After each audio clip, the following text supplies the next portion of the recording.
The book of Genesis, chapter 3.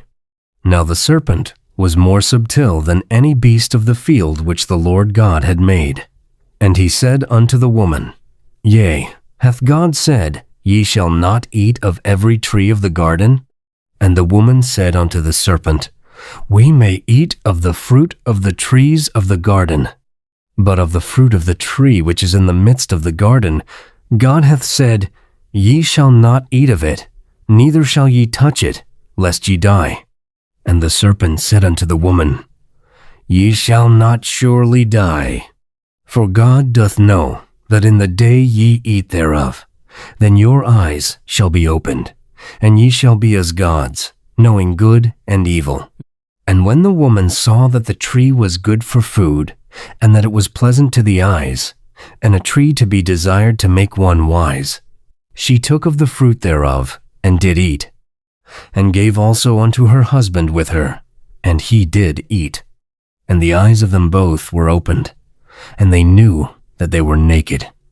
And they sewed fig leaves together, and made themselves aprons. And they heard the voice of the Lord God walking in the garden in the cool of the day. And Adam and his wife hid themselves from the presence of the Lord God amongst the trees of the garden. And the Lord God called unto Adam, and said unto him, Where art thou? And he said, I heard thy voice in the garden, and I was afraid, because I was naked, and I hid myself. And he said, Who told thee that thou wast naked? Hast thou eaten of the tree, whereof I commanded thee that thou shouldest not eat? And the man said, The woman whom thou gavest to be with me, she gave me of the tree, and I did eat. And the Lord God said unto the woman, What is this that thou hast done? And the woman said, The serpent beguiled me, and I did eat. And the Lord God said unto the serpent, Because thou hast done this, thou art cursed above all cattle, and above every beast of the field. Upon thy belly shalt thou go, and dust shalt thou eat all the days of thy life. And I will put enmity between thee and the woman, and between thy seed and her seed. It shall bruise thy head, and thou shalt bruise his heel. Unto the woman he said, I will greatly multiply thy sorrow and thy conception.